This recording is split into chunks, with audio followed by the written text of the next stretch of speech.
Welcome to Funnel This, the podcast where fintech marketers and founders learn what really works when it comes to brand building and driving demand. It's hosted by me, Sally Baker. I'm the founder of fintech marketing agency Wondrous. Follow the podcast on LinkedIn and Instagram. Just search Funnel This. Welcome back to Series 2 of Funnel This, and in this very first episode I'm delighted to be joined by Katie Hayes, who is Head of Marketing at Ozone API, and she is here to tell us all about rebranding and how that differs between an established brand and a challenger brand. So Katie, before we get started, I'd love to just hear a bit more about you and your experience in fintech. Hi, it's great to be here today. Thank you for having me.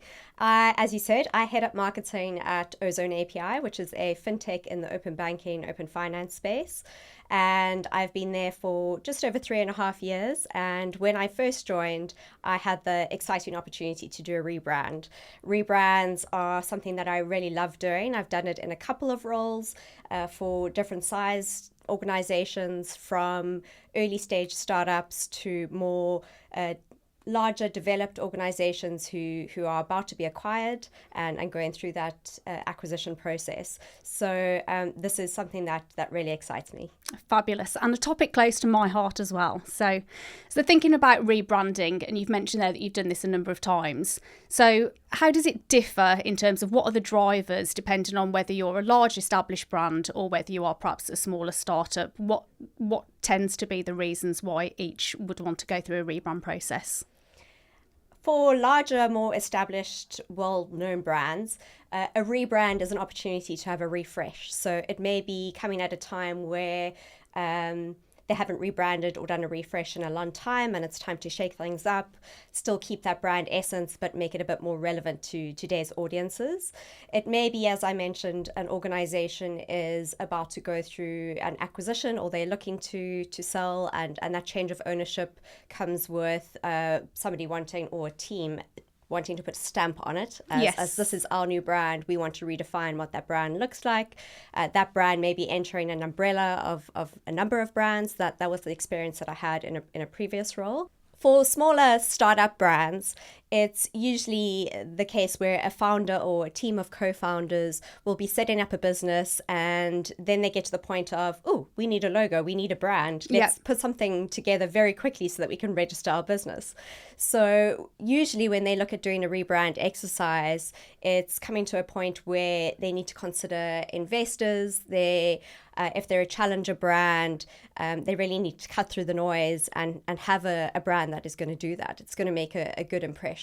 So very, very different space. It may have been a DIY brand effort, and then actually you need to go back and take a step back and go through the full process of having a well thought out brand. Okay, that's fab. And then thinking about, I suppose, the process, does that tend to differ between whether you're an established brand as well and you're a startup doing a rebrand? What do those processes look like?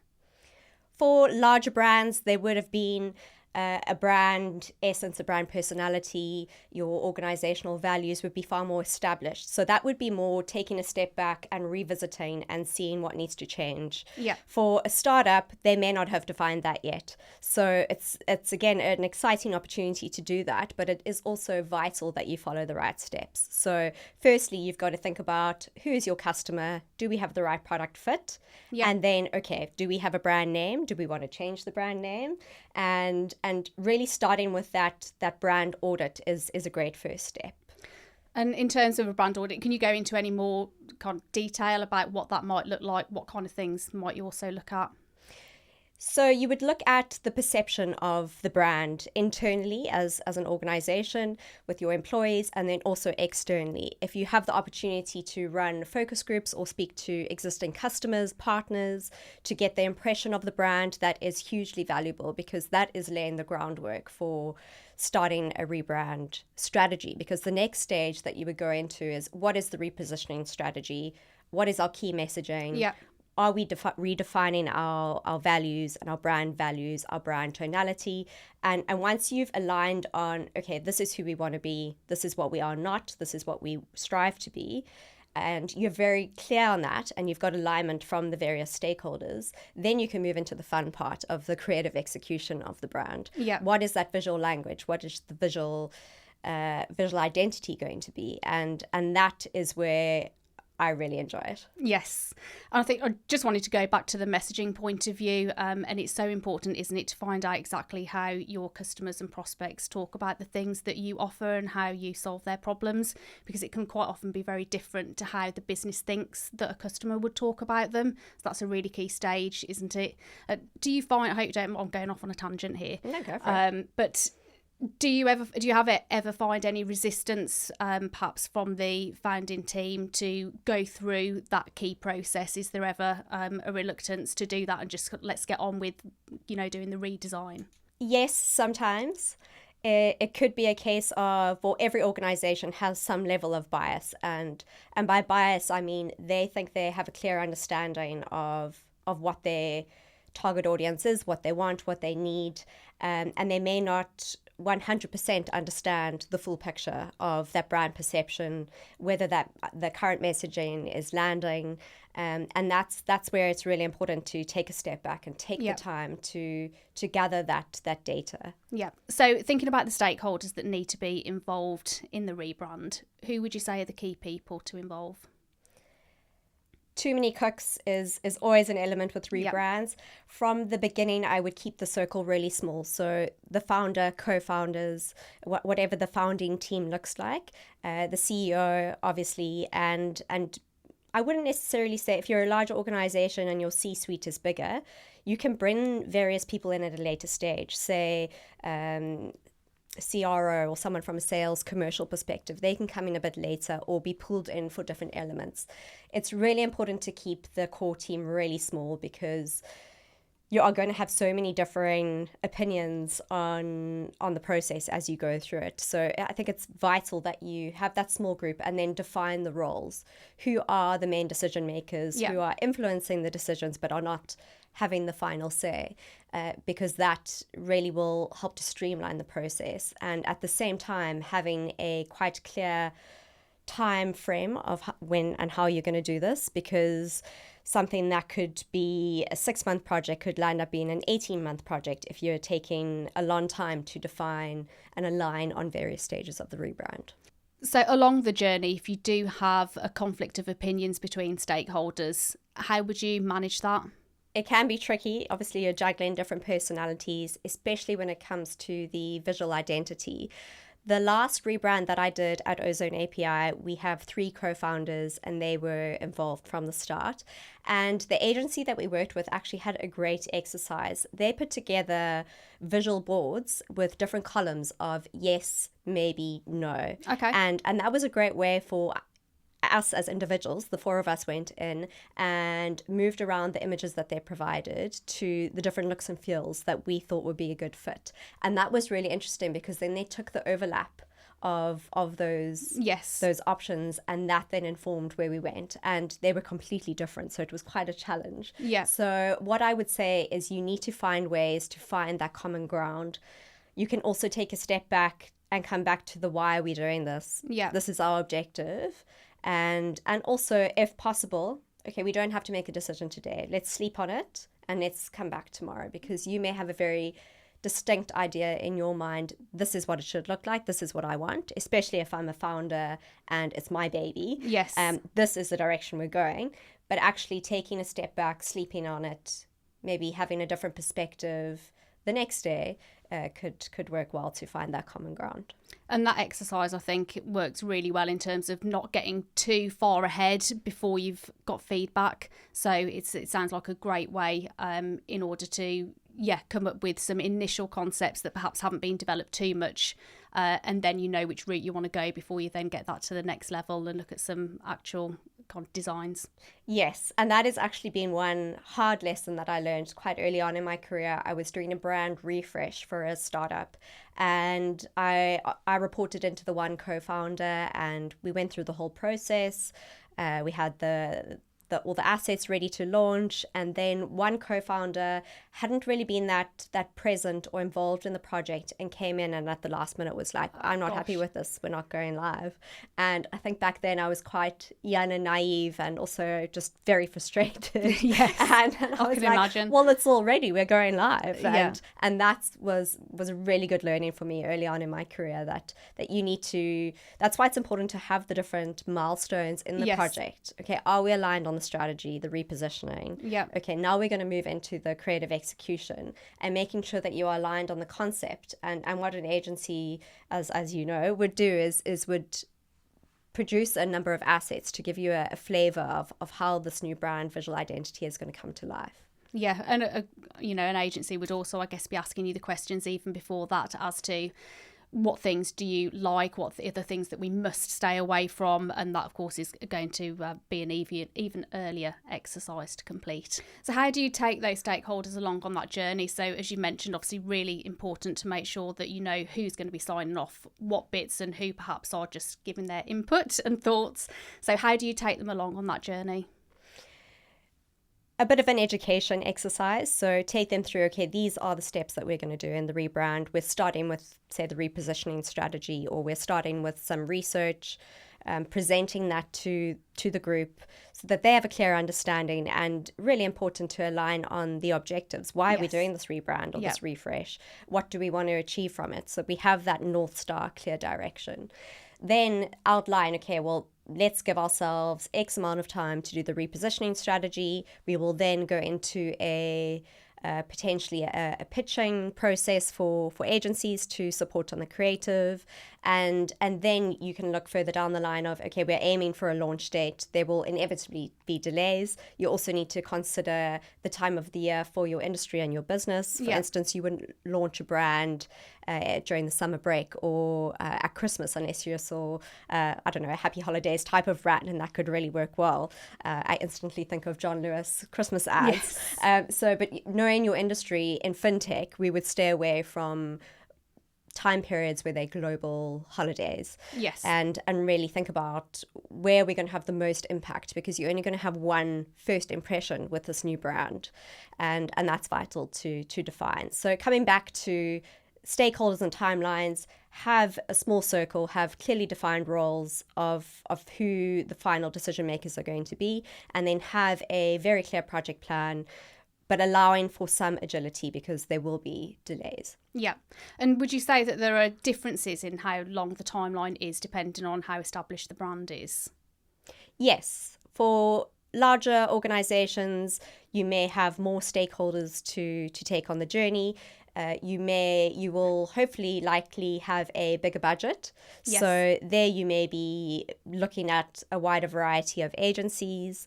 Also with more budget, you're able to do more. So you'll be able to create more assets, which will take more time. You may also have more budget to say do, in a dream world, blue sky, TVC type of content, versus a smaller startup brand. You would have a smaller budget, probably the expectation would be a much shorter time frame of we need a brand quickly, or we want to do our Series A fundraise in the next 6 months. We need a brand and we need to launch it and get that global brand visibility really quickly. So it's finding that equilibrium of expectations and how long it takes to do it properly, because a rebrand is not just a design exercise. It really is a business strategy. Yes. And you need to go through the whole process. So would you say there's a minimum period of time if you were talking to a founder about a rebrand, and as you say, there's, we need to do this because we've got a funding round to get to, what would you say is the minimum amount of time that it should take to do it well? For a small organization, I would say 3 to 6 months. I have recently seen some new startups, not in the fintech space, do it in a month, and I think that's too quick. So I would say 3 to 6 months. For large organizations, it could be 12 to 18 months. I have done it with a medium to large organization, and I think that was over 6 months in its entirety. Yeah. You can also phase the scope. So say you want to launch the new brand, that can be your phase 1, where you have your visual identity, you have a refreshed website to launch. What is your brand home? Yes. Your website, probably. So launching that and then developing further assets that you can bring in further down the line, where that may be sales decks, it could be collateral, could be fun merch. I think it's really important to take the whole team on the journey. So before you launch it to your internal teams, make it exciting, get some fun merch. Can people get some t-shirts, some laptop stickers? It doesn't have to be overly expensive, but it gets everyone a bit excited and on board with it. You've talked about quite a few assets there. Are there any others that you consider are core elements of a rebrand that you should absolutely have at the end of the process? To start, your logo, your tagline, Yep. your visual identity, getting that packaged really nicely in a brand guide is essential, having all those logo folders. And then your brand home in the digital tech space is definitely your website, your social channels, depending on what you do. So getting those all lined up. Also doing a bit of work, especially if you are an established brand and you have a presence on other websites, making sure that you're updating those, because that's sometimes forgotten. Yes. So I would say starting with the basics: website, online presence, social, and then rolling out further assets. If you have some events coming up, make sure that your branding, your collateral is all there. I've mentioned the fun merch, making sure that you stock up on that. It's obviously much more affordable to order in bulk. And then something else that people may not consider is, yes, he has a brand, but you also need a big campaign to launch it. So all those campaign assets are really important. Are you going to have video? Are you going to have teasers? Are you going to have... you could do all sorts. More brands are starting to include motion guidelines as well as part of their rebrand. So what does our animated logo look like? How do our transitions work? What's the pacing of our videos, etc.? So it is just so much more than that initial, okay, we've got a logo and we can move on, as you've mentioned, with all the assets as well. It's how is that brand going to apply when it's actually used?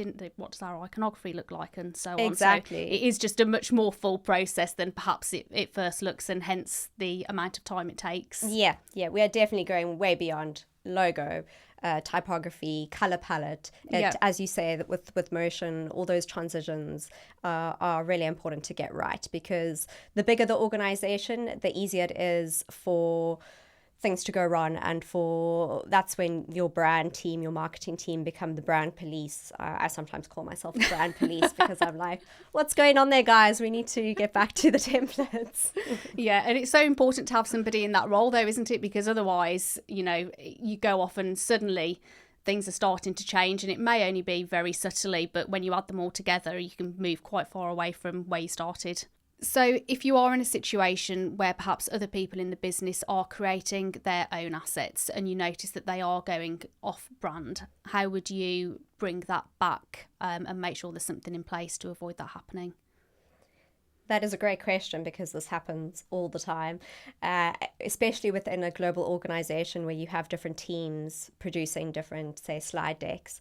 And what we have done is we've gone back to the drawing board and created a module format for say, a sales deck. So we have our basic introduction, so that is standardized, and then have add-ons for, okay, this is product overview for this product, that product, and then they can pick and choose. When it is a very big, important RFP proposal, we would encourage them to collaborate with us and ask them to share it with the marketing team so that we can do a refinement exercise. Can we make sure that with a very close eye for detail that everything is lining up, that no images are stretched, that the right fonts are used at the right sizes, and helping on that side of things. But unfortunately, it is inevitable that it's going to happen. So you really need to be able to enable your teams with as much as you can. If you're a small team as well, I guess you need people to be able to work on their own stuff, because you can't possibly do everything within your team.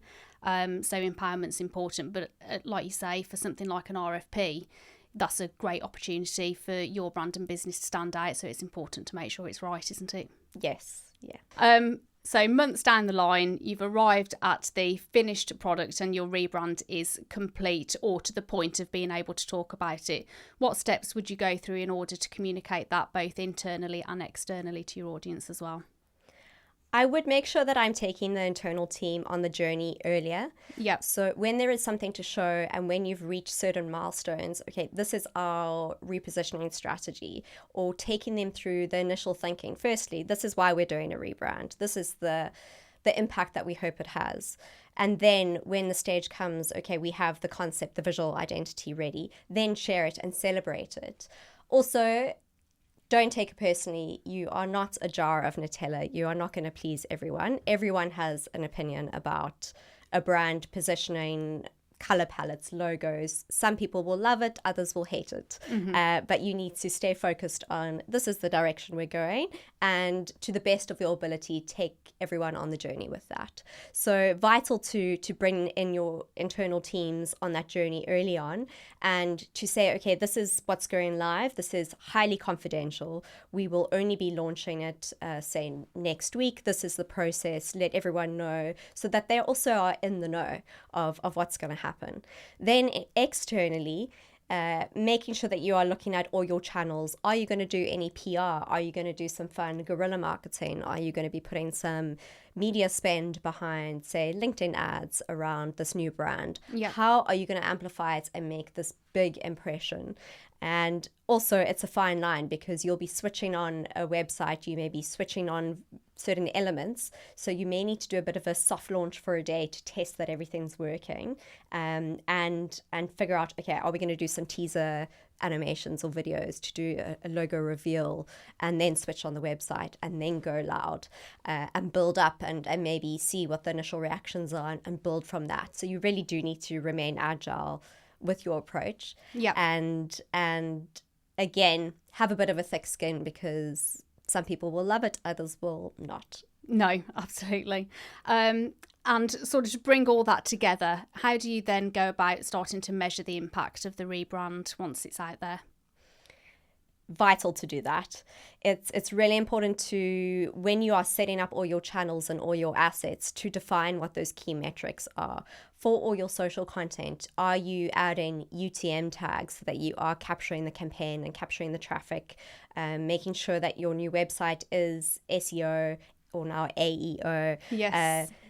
ready? Are you geared up and very clear on how new users are landing on your website, what their journey is? So very important to consider the key metrics. Are they being measured in real time and accurately? And then having different touch points. So say after the first week, can we look at everything we've put out there? What are we seeing? Can we be agile? Do we need to pivot on anything? Yes. And then further down the line, maybe a month in, do another review and see what the impact the rebrand has had. And how often do you think you should be, after that, kind of revisiting perhaps your messaging? Like how often should that process take place? When you launch a brand, you are launching new messaging and you need to see if it lands. Yep. So again, getting those touch points, can you collaborate with your sales team, your customer success team to get feedback from your clients? Yeah. Is this resonating with you? Do you like it? And that's a really important feedback mechanism to understand, is this working, is it not? With that feedback, you can then pivot and say, okay, well, we've launched this new brand. We are using these key messages. This key message is really working, but that one, actually, we thought it would work really well, but it's not. So being agile, pivoting as needed. And then down the line, I would say annually, it would be good to revisit key messaging. Also, another really important consideration for us in the open banking space is every region is different. Every region in the world is at a different maturity stage of open banking and open finance. So what does that mean with your key messaging? Yes. And what are the local nuances that you need to consider? With the rebrand, you can obviously have your global direction. These are our guidelines. This is our overall mission of what we're trying to achieve. But then at a local level, that gets far more nuanced. Okay, fabulous. And as you say, it's just once your rebrand has been done in terms of the messaging, you know, that's something that obviously should continue to be reviewed, whether or not you're thinking about rebranding. That messaging is the type of words that you're using could change according to how your customers' needs change over time. Katie, that's been an absolutely amazing and insightful conversation. Thank you so much for joining me. And if you've enjoyed that, make sure to check back very soon, because Katie is coming back onto the podcast to talk about how to market on a tight budget. And I know that's something that everybody is going to want to hear.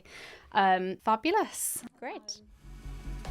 Thanks for listening to Funnel This. Follow the podcast so you never miss an episode. And if you enjoyed it, do share with someone else who might find it useful too. See you next time.